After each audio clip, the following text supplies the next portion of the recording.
and of the beast with 7 heads and 10 horns that carries her. The beast that you saw was, and is not, and is about to rise from the bottomless pit and go to destruction. And the dwellers on earth whose names have not been written in the book of life from the foundation of the world will marvel to see the beast, because it was, and is not, and is to come. This calls for a mind with wisdom. The 7 heads are 7 mountains on which the woman is seated. They are also 7 kings, 5 of whom have fallen.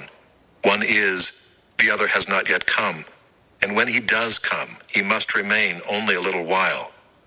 As for the beast that was and is not, it is an 8th, but it belongs to the 7, and it goes to destruction.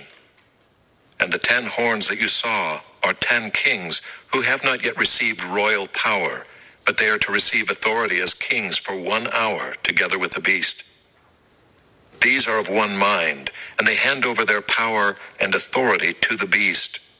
They will make war on the Lamb, and the Lamb will conquer them, for he is Lord of lords and King of kings, and those with him are called and chosen and faithful.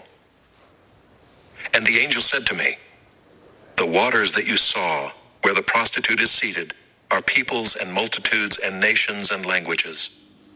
And the 10 horns that you saw, they and the beast will hate the prostitute.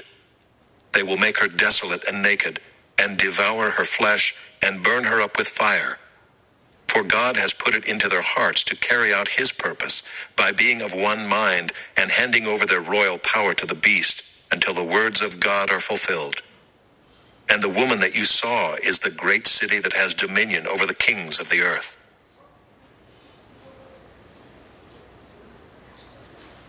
Chapter 18.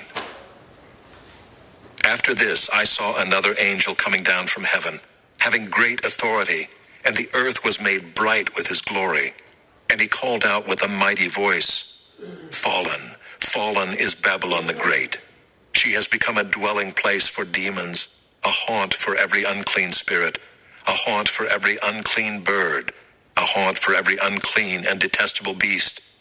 For all nations have drunk the wine of the passion of her sexual immorality, and the kings of the earth have committed immorality with her, and the merchants of the earth have grown rich from the power of her luxurious living. Then I heard another voice from heaven saying, Come out of her, my people, lest you take part in her sins, lest you share in her plagues, for her sins are heaped high as heaven, and God has remembered her iniquities. Pay her back as she herself has paid back others, and repay her double for her deeds. Mix a double portion for her in the cup she mixed. As she glorified herself and lived in luxury, so give her a like measure of torment and mourning, since in her heart she says, I sit as a queen, I am no widow, and mourning I shall never see.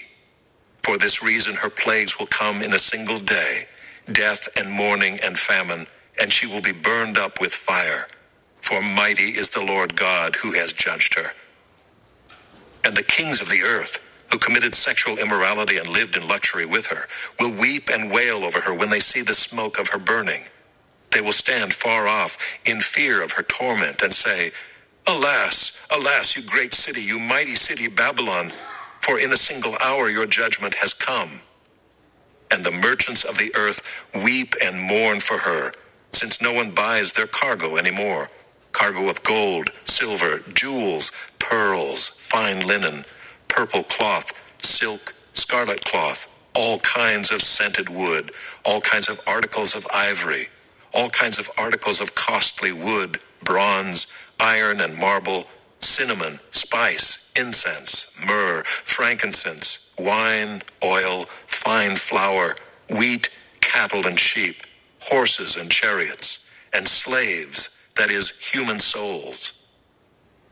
The fruit for which your soul longed has gone from you, and all your delicacies and your splendors are lost to you, never to be found again.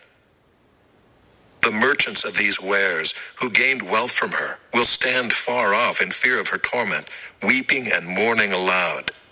Alas, alas for the great city that was clothed in fine linen, in purple and scarlet, adorned with gold, with jewels and with pearls. For in a single hour all this wealth has been laid waste. And all shipmasters and seafaring men, sailors and all whose trade is on the sea, stood far off and cried out as they saw the smoke of her burning. What city was like the great city? And they threw dust on their heads as they wept and mourned, crying out, Alas, alas for the great city where all who had ships at sea grew rich by her wealth. For in a single hour she has been laid waste. Rejoice over her, O heaven, and you saints and apostles and prophets, for God has given judgment for you against her. Then a mighty angel took up a stone like a great millstone and threw it into the sea, saying, So will Babylon, the great city, be thrown down with violence, and will be found no more. And the sound of harpists and musicians, of flute players and trumpeters, will be heard in you no more. And a craftsman of any craft will be found in you no more. And the sound of the mill will be heard in you no more. And the light of a lamp will shine in you no more. And the voice of bridegroom and bride will be heard in you no more. For your merchants were the great ones of the earth, and all nations were deceived by your sorcery. And in her was found the blood of prophets and of saints, and of all who have been slain on earth.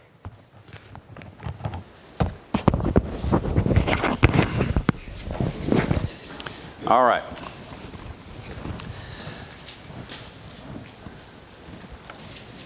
So what we went over last week was a viewpoint from heaven, if you will. And what we described was, anybody remember what was being described with the bowls being poured out and the wraths and those sort of things? What was that? What were we talking about? The last judgment of who? Rome, the Roman Empire, right? The Roman Empire.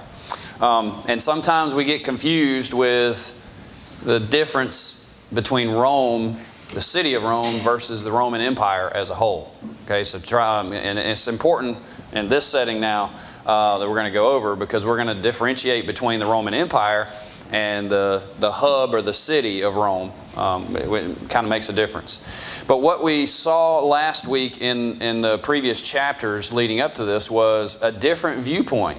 We had a viewpoint of the destruction coming and being thrown out onto Rome from the temple of God perspective. Right? We saw angels coming out of the temple of God. We saw the bowls coming, being given to those angels to be brought forth. Right? We saw that viewpoint setting from heaven or from the temple. Now we're seeing a viewpoint more on, we'll call it the battleground area. It's right where the battle is occurring, where all these events are happening. We're now beginning to see the perspective of the ground level, if that makes sense. And what we see very first thing right out of the gate is the harlot. And we see the harlot that is sat upon a beast with 10 heads. This was so important that we understood this, that God sent an angel to John for what? What does the angel do? About midway through chapter 17. He explains to John what the vision is. This is kind of rare so far, isn't it? We've only seen this one other time where Jesus described some things about what was being seen. So this is important, right? It's important enough to where they don't want any confusion about what's going on. So a lot of the stuff is being described. Go ahead. Why do you think that is? Is it because it's very marveled? Yes, I think so. I think it is because he marveled. Is it kind of awestruck? Yes, I think so. I think Something to be awestruck over? right. But think about this. Think about the setting. Rome was a superpower of the time, was it not? It was a city and an empire that was thought that was almost like the Titanic. It was unsinkable. It was indestructible. Think about the city of Rome too. What happened, if you look through secular history with Rome, what things were going on there? They were building roads. The trade system was immaculate. I mean, they were booming economy. there's a lot of things going on in Rome, right? And all the surrounding countries and cities were trading in and out. They were making money. Everybody was happy. We see the sea merchants were also doing the same. Their trade routes are now going across the sea. So they were expanding and growing and getting bigger and bigger. So we had and the innovation that was going on in Rome was also great. I mean, they have roads now that are better than roads in Butler County. So, and they were made back then, right? I mean, we just can't deny that. So Rome has become this great superpower, but what we see from God's perspective, what does God name Rome? A harlot. God names this city, this empire, a harlot. Why? Total immorality. They are looking inward and not towards God for who gave them that power, right? And they begin to divulge in other things of life, which is why God has now deemed them as a harlot. So we see that the harlot has jewelry on. The harlot has purple robes, those sort of things. That's just signifying, we're showing that this is now Rome. Now, if you also notice that Rome is seated on the 10-headed beast. Back in chapter 13, we identified who that beast was. Who did we say the beast was in chapter 13? The Roman Empire. That's correct. So the harlot sitting on the Roman Empire can't necessarily be Roman Empire, can it? Right. So it's a different person. What this is, like we said, is the city of Rome is on top. So that's the hub. That's the center part of where all of this Roman Empire things are going. And they're all riding together. It says they're of one mind because you have the 10 horns and the 10 heads. What does 10 represent? There's another number trivia through Revelation. What does the number 10 represent? Ultimate power, complete power, right? Overall power. That's where the number 10 comes into play. Now, it's not to be confused with the number 7, like we've been talking about, but the number 10 is just a complete power. So the harlot equals the city of Rome. There were 3 other cities in the Old Testament that were identified as harlots. And the same thing happened to them that is happening to Rome. Anybody know what those 3 cities were? If you were... I'm sorry? Babylon? Nineveh? No. What's the third one? Tyre. So Nineveh was in Nahum chapter 3, verses 1 and 4. The city of Tyre is in Isaiah 23, 15 through 17. And then Babylon, Isaiah 47, verse 5. What happened to Babylon? Why? Exactly the same thing. They were identified as a harlot, and they were treated as a harlot. And they were destroyed, utterly destroyed. Exactly. So we see the setting here that this is not a new thing. This is not a new thing that God is carrying out. In other words, it's just business, right? They have brought about these things upon themselves. They did not listen to the heed and the warnings of God, and now they are suffering His wrath because they did not listen to Him. The waters. What were the waters signified later by the angel? What did they represent that the harlot was sitting upon? The nations, that's correct. The people, the nations. Basically, it's looking at it from a worldly perspective, a world perspective. So now we see the woman sitting on the beast that is on the waters, and it also said that the 10, let's see, on the beast in Rome in the Roman Empire. That was Revelation 13:1. Where was here. So the 7 mountains that the woman is sitting upon. So we see that she's sitting on a sea, but also 7 mountains. The angel said that that was a representation of the 7 mountains. That was important to note. But if you look at where Rome was and where they were geographically located, Rome was built near 7 hills near the Tiber River. So there is no doubt who is being described here as the harlot. It is the city of Rome. The 10 horns represent power, or those leaders who were there. Also notice that it said about those things that they were here, and then they were not here, and then they were here again. You remember reading that? They were, or it is to come, that sort of language, right? Remember we talked about Nero and Domitian, and we also talked about previously the heads. One of them was smitten or hurt, injured. This is another look at that as well, to where there is power, or the emperors of Rome. And it also says that the last one is still yet to come. So we know that the destruction of Rome is still in the future. And that last emperor, which should be Domitian, is still yet to come. So we know that we're prior to that. So we're probably in the Nero time frame when this is being written necessarily, or when it's being portrayed to be written. It's delivered to the Domitian time frame in AD 96. So we see that destruction of Rome coming. And then at the end, God uses these people to carry out His will. How did He do that?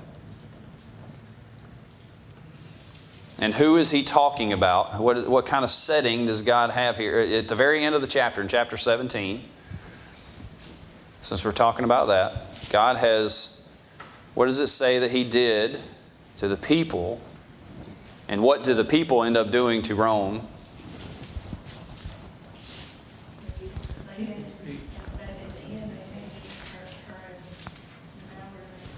Okay?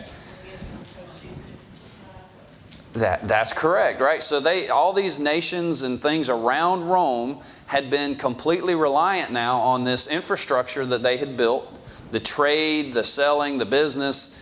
They're living these luxurious lifestyles now because of all of the profit that they're gaining from this infrastructure that Rome has built up. Now, and what does it say? Overnight, right? And within an hour, in a very short period of time, we'll see that in chapter 18, Rome falls, and now people are upset. Because they were what on Rome? Dependent on Rome for that wealth. They were dependent upon Rome. That is also why God is upset, because God wants us dependent on who? Him. God wants us to be dependent on Him. Seen movies about how the Christians were tied to poles and doused with gasoline and lit and light up Nero's garment. Is that in anyone in Revelation? Have you ever studied that? Now, yes, because the Christians are being persecuted in Rome heavily. And we also see at the end of the chapter 17 there, what does it say that, or I'm sorry, at the end of chapter 18, what does being portrayed as was inside of the harlot, inside of the woman? The blood of who? Blood of the saints and the prophets. So yes, you're absolutely right. During the Roman Empire, they were persecuting Christians. They were, and why? Because they did not have the same beliefs in what the Roman Empire or the emperor worship and those sort of things. That's why those sort of things were there. They were being persecuted. So, I got off track, sorry. So God uses those nations, and how did He do that at the end of chapter 17? He had them turn, but God put their minds. He give them all one mind and think alike. There you go. They all think alike, and He put in their minds the hatred now towards that city. Now that their money is being taken away, They're upset. So instead of being in awe of the Roman Empire, now what do we see? Destruction. They're going to come in and, well, I'm going to go fix this. I'm going to go get my pound of flesh, right? I'm going to go get my part. And they're going to come in, and basically the surrounding areas of Rome are going to come and overtake Rome. Now, why would that be a thought process of a nation that has been so heavily reliant on this to work? Say again? Put it in their hearts to accomplish His purpose. Okay, God put it in their hearts to accomplish their purpose, but what about from a human perspective? If somebody's got a business, let's say with Old Gin Creek, I'll use you as an example. Old Gin Creek, things have been going great, things have been booming, and then all of a sudden, overnight, you file for bankruptcy. What do you think is going to happen? Well, people are going to be upset with you, yes, initially. But what is somebody going to look at that as? Opportunity to come capitalize. I'm going to come fix this. I'm going to come in and snatch up what Old Gin Creek was, and I'm going to come make it better. That's if you look at that from the human standpoint, that's what's going to happen. Like a Buc-ee's might come in and go, I'm going to put a Buc-ee's there because he's already got a gas station, right? So these other powers are now going to turn and implode on the Roman Empire and take over. Yes? You got to consider all these other nations, they were still segregating people. So here all of a sudden, here's their chance to get back at their taskmaster. Which a lot of them were, were glad as long as things were going good. And now things collapsed. So they don't have to say, they're going to go get that. That's right. They're going to go get there and they're going to take advantage. And everybody's looking at it at the same time. So everybody's going to converge onto the central location. And when we were studying Matthew, we saw that city was completely surrounded, right? And there was a short period of time that people had to get out during that destructive time. So, all right, so that kind of closes out the cliff notes for chapter 17. And I know we bled a little bit over into 18. But when we get into chapter 18, now we start seeing the judgment has been announced, and we're being told the saved people are told to do what? Well, not necessarily get out. There's specifically they say take no part in the sin. That's important. They're not told to get out yet, right? That comes later on. They're told don't partake in the sin. Well, they're told just like we're told as Christians would be different. In the world. That's right. They would separate themselves from this kind of behavior and carry on. Absolutely. Separate yourself from this. Don't drink the Kool-Aid, if you will. Don't drink of that wine that's being offered. And don't partake in that sin. We have to stand out and we have to be different. Later on, they are given the opportunity to run away. But right now, they're not told to do that. It's not time for that yet. Right? God's going to take care of them. Also, too, the angel, as the angel comes down and begins to announce what's happening, what's the significance of the light that's being shown? Brightens up the whole world. Say again? Light over His glory, and the earth was lit with His glory. That's right. The whole earth is now lit. Now, what is that? It's kind of like going into a dark room and flipping the lights on. What happens? All the roaches normally scatter away, right? So that's kind of what's going on here. God is saying, I'm shedding light on all that's happening now, and there will be no question of who is doing this and why it's being done. God's turning the lights on, is exposing all of this sin as a whole. So that's important, right? As that happens. It's also kind of like, I don't know, some of you have seen battle before, but typically when a battle happens at night, they tend to throw illumination rounds in the air. Right? And illumination rounds are these big glowing balls that kind of hang up there for a while on a parachute, and they slowly drift down. And I will tell you, it will light up a whole big place. They use a cannon, and it's hanging up there, and it goes from dark to daylight like that. Or they'll have an airplane with a really big light flying over top, and they will light up the battlefield. This is kind of what's going on. God is saying, let the battle begin, and He exposes all that's going on. Okay? But we begin to see the fall of Rome, and we see the significance of what's happening in Rome. The trading and stuff was going on, and then all of a sudden, overnight, this happened. They fell. And now people are angry. We see that the merchants are angry. We see that the ship masters, they call it, shipmasters are angry. They are upset, and they are calling out what's going on. These are the outside people. We're not even really seeing the inner city people until the very end of the chapter. Yes, both the merchants and shipmasters are the ones that are calling out. Then Rome is compared to the fall of Babylon. Is that significant? Yes. This is the fourth now harlot that has been identified through the history of the Bible. And now the same thing is happening that happened to Babylon is now happening to the Roman Empire. It's happening quick, and it is swift and difficult. We see at the end of the chapter there, no more sounds of joy in Rome, no more business in Rome, no more bread in Rome, no light in the streets, no wedding feasts, no more anything going on in Rome.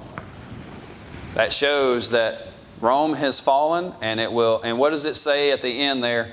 Well, that when these things cease, will they come back? No, they will not come back. Once these things cease, it's over with. They will not. There will be no more bringing those things back. And then that closes out chapter 18 on the Cliff Notes. So let's go into our questions. What is John being shown according to chapter 17, verse 1? The judgment of the great prostitute who is seated on many waters. Okay?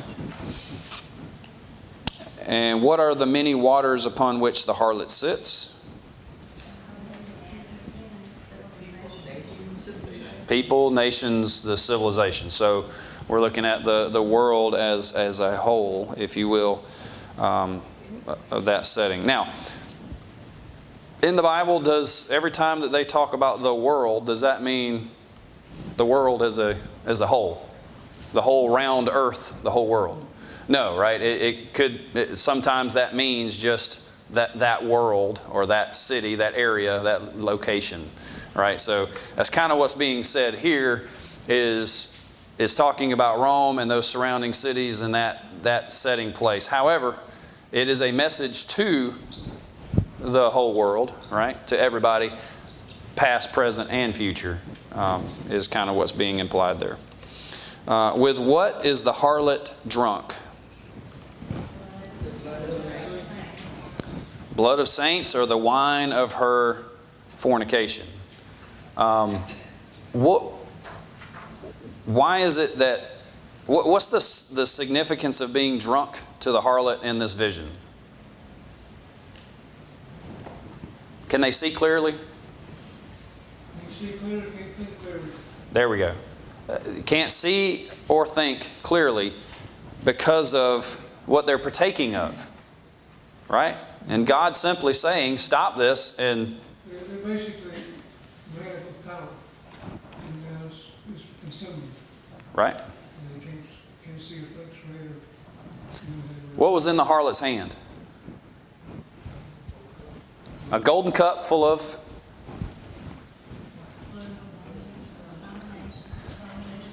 abominations and those sort of things, right? And it is signifying that they're continually drinking.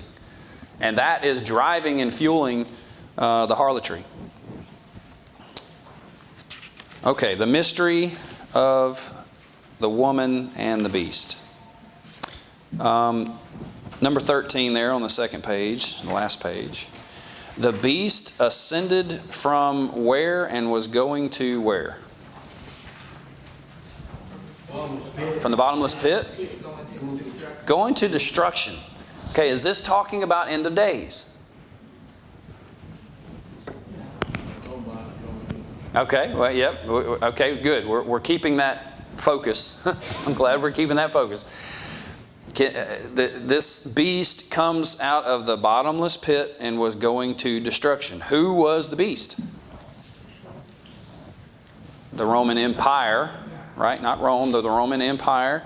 And we identified that prior to. Who was controlling this beast? Who was given power over this beast? There we go, the dragon, which was identified as Satan. So we're seeing that hierarchy of who's in charge of what here, and why they're all seating together. Very good. To whom do the 10 kings give their power? To the beast, okay, which we know is being controlled by Satan or the red dragon.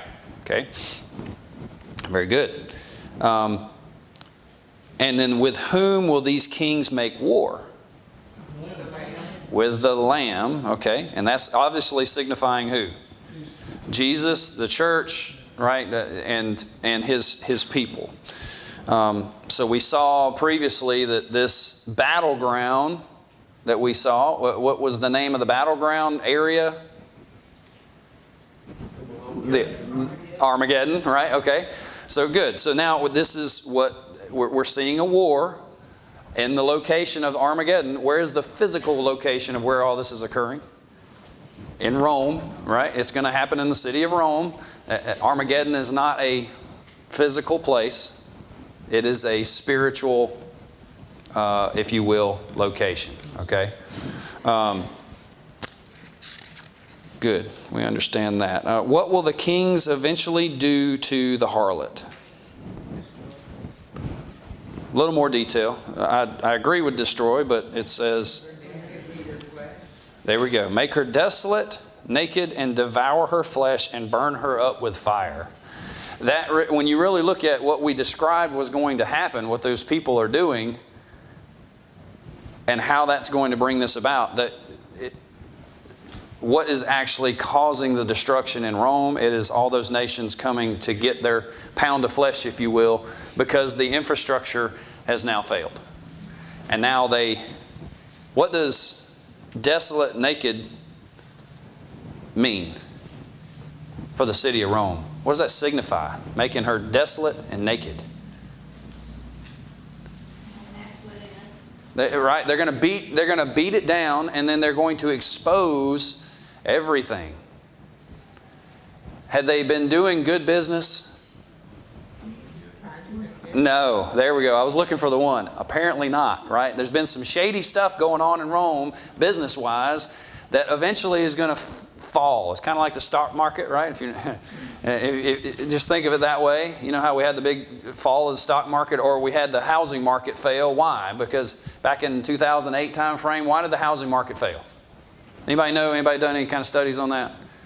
Why did the housing market fail back in 2008? Had this big bubble, right? Mortgages.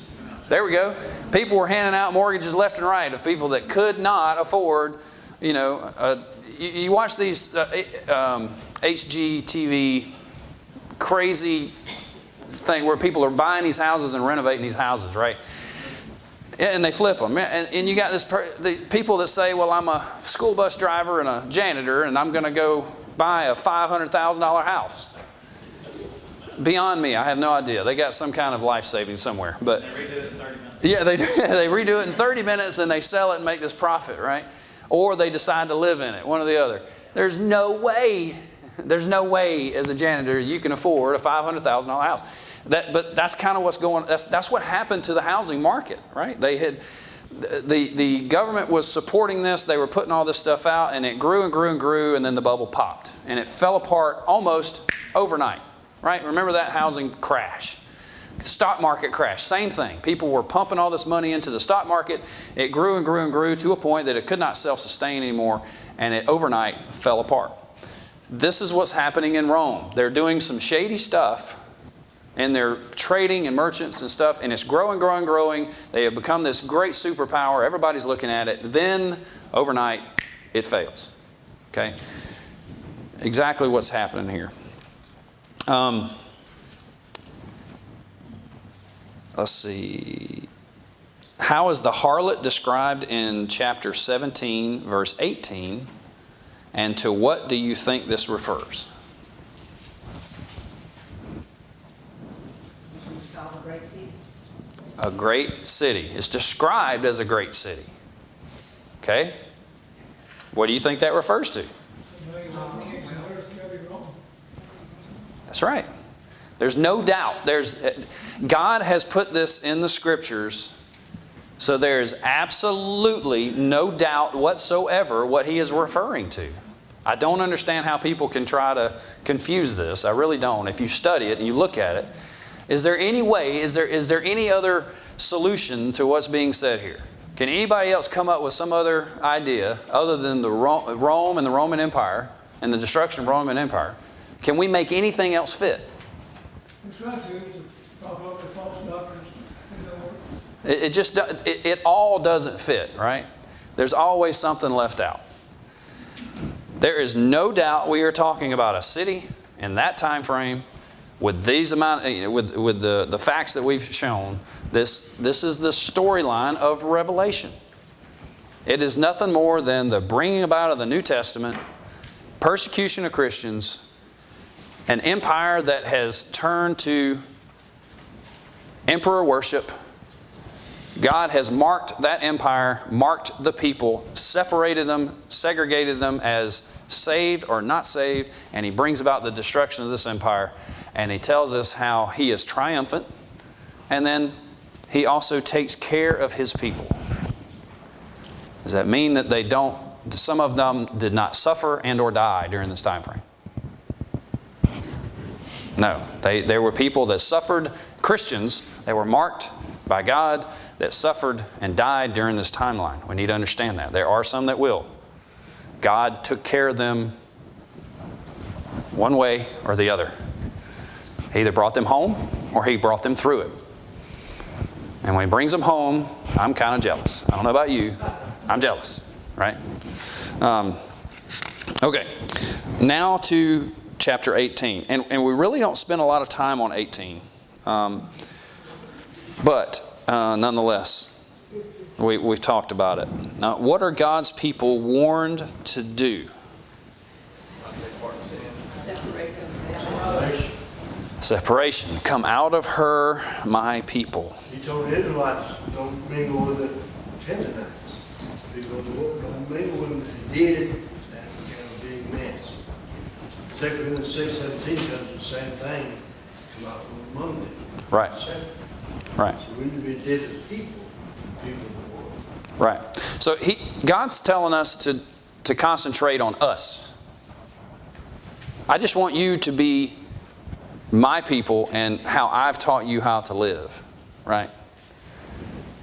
Yes. He's not telling us to go have a revolutionary war or have a what some of these other folks have done,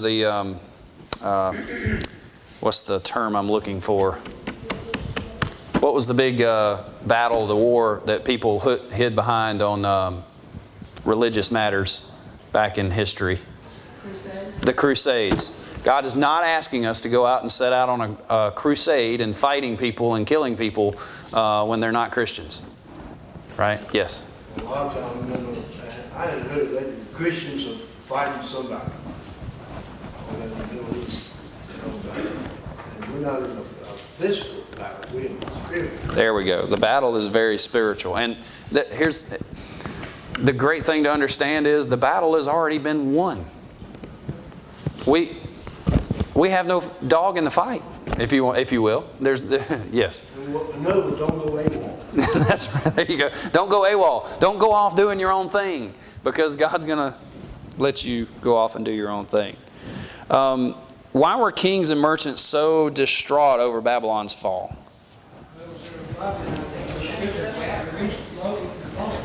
Yes. Everything was relying on that, right? They lost their power. They lost their money. They lost their lifestyle. They lost all of that. Were they caught up in this full destruction and the wrath and the woes of God? Yes, they were. Okay. God brought this about not just for Rome, but for the world. Okay, this was a level setting. Was everybody utterly wiped off from Rome? Was everybody killed, destroyed? No, they weren't. Just like with the Jews, was every Jew on the earth wiped off? No, there were still some that went on and was still holding on to that Jewish tradition. Right? They never let it go. Still to this day, Jews are still around doing the same thing, following the same guidelines. So we know that it wasn't done away with completely. Will it be one day? There's coming a time when everything will be wiped off, clean, dead, everything. It will be destroyed. What were the apostles and prophets to do? Rejoice. Over what? Okay. God had brought judgment on Rome, and we are told to praise God because God has the battle and God has won the battle. We are to support God in His efforts and His will. So, very good. That worked out just right. All right. Brother Bob, would you mind leading us in prayer as we close? Our Father in heaven, we're so thankful for this opportunity to study your word, Father, learning about the truth as described in the book of Revelation. Father, we ask forgiveness of our sins, and we forgive those who have sinned against us. We ask your blessing on us, Father, that we will take what we learned today and make it part of our everyday living. Father, we ask for blessing on the church. We ask that you would be with our elders and our deacons, Father, and all the members of this congregation, Father, as we go about showing the community and our love and the love of God. We ask that you would continue to bless us, Father, for what we can. It's in the name of our Savior, Jesus Christ, we pray. Amen.